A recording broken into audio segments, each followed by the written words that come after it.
Hello there, welcome back to the DrumShed here on YouTube. We are in our Rudiments series, and in the last video we started our new family of rudiments, the diddle rudiments. So in the last video we covered the single paradiddle. Today we're going to be covering the double paradiddle. So the double paradiddle is just slightly longer, but just like the single paradiddle, it is a combination of single strokes and double strokes. This also is a really common and really cool rudiment. It's great for drum fills, but it's also great for groove construction.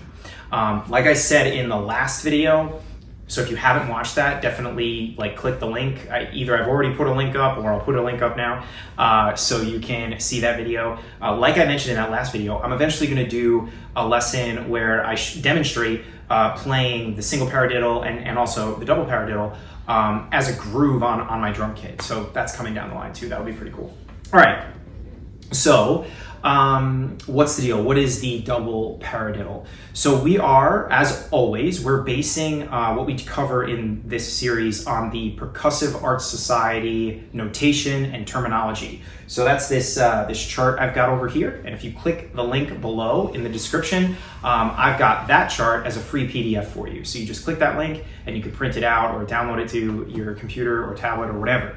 But you'll see when you take a look at that, the notation and what they're officially calling it. So what they're officially calling today's rudiment is, in fact, the double paradiddle. And the notation they're using is 16th notes. I know you can't see it. I always point over here. It's just habit from teaching one-on-one with students.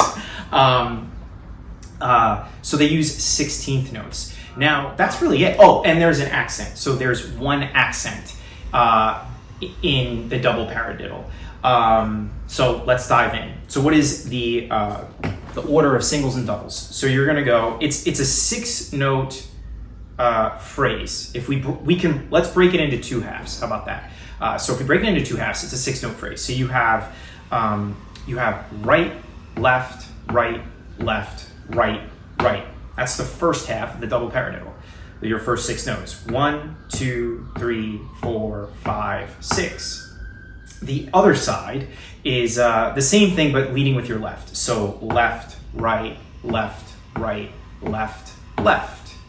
Now we put it together. Right, left, right, left, right, right, left, right, left, right, left, left, right, left, right, left, right, right, left, right, left, right, left, left. I counted 2 different speeds there for you. I realized maybe I was going a little too fast for some of you newbies out there, and that is totally cool. So that's why I slowed it down on the last one. But that's just the sticking. We have an accent. We have an accent to play. So the first note, just like the single paradiddle, the first note of each leading side is leading hand side is going to be accented. And then everything else you want to keep close to the pad. You want to get that soft, dynamic touch. We're looking to have 2 dynamic ranges in this rudiment. The one accented note, and then kind of, you can think of them almost as ghost notes, soft notes. So here we go. So you've got right, left, right, left, right, right, left, right, left, right, left, left, right, left, right, left, right, right, left, right, left, right, left, left. There you go. That is the double paradiddle. Let's put it with the metronome and just see how the 16th notes kind of line up. If you're familiar with 16th notes, we count 1 E and 2 E and all the way through 4 if you're playing in 4/4 time. This is a 6-note kind of phrase. So the accent isn't going to fall on the downbeat every time. So that's something to be mindful of when you're practicing with the metronome. And I encourage you to do just that because it can sound really, really cool. Now, as I mentioned in almost every video, I actually think I forgot to mention this in the single paradiddle video, but we're trying to build a solid foundation here. You can do all sorts of really cool hybrid rudiments, or even just kind of tweak the subdivision in which you're playing all the rudiments that we're covering. This is eventually, we'll totally do that kind of stuff. But this stuff these videos are to give you a great solid foundation to help you expand your rhythmic vocabulary, to improve your inner clock, to improve your sticking and your hand technique.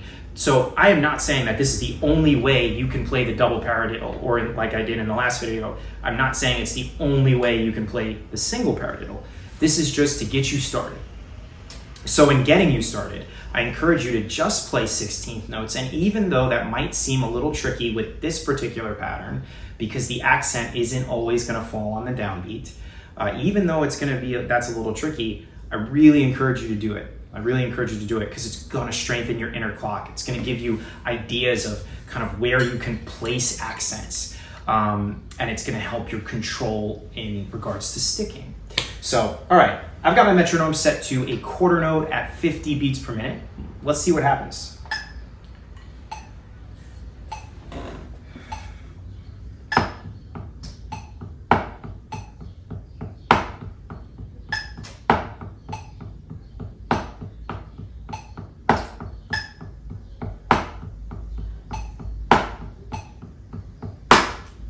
So right there where I ended, from when I started, finally, my first note that I played came back around on the downbeat of 1. That's how long it took for that accent to shift all the way back around.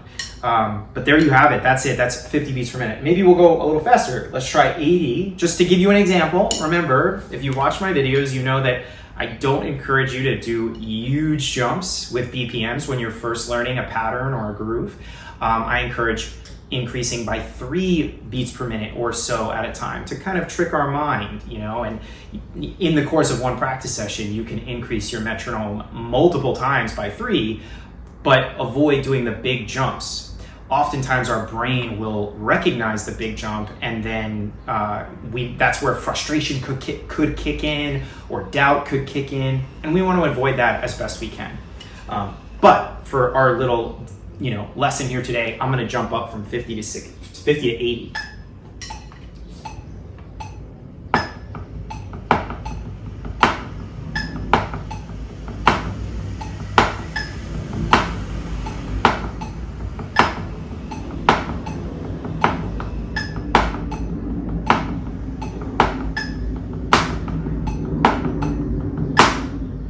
All right, so there you have it. I went a little long there just to kind of let you hear, hopefully you could hear the metronome and the pattern on the pad, and you could hear kind of how that 6-note phrase, that accent of every first group of six of those individual 16th notes, you can kind of hear how it shifts across the measure, hopefully. But there you have it, that is it. Click the link below, as I mentioned earlier, to get that PDF, so you could kind of follow along and practice along. And the PDF's got all 40 rudiments that I'm going to be covering from the Percussive Arts Society. Just thank you so much for being here today. If you like this video, hit the like button, share it with your friends, your drummer friends, subscribe to the channel, hit the notification bell, do all the great YouTube-y things that just your engagement helps this channel grow, and your support is what keeps me going along. So just thank you so much, and I'm just really grateful that you trust me with teaching you some drum stuff. So I hope you have a great day. I hope you have a very blessed day, and I'll see you next time where we're talking about the triple paradiddle.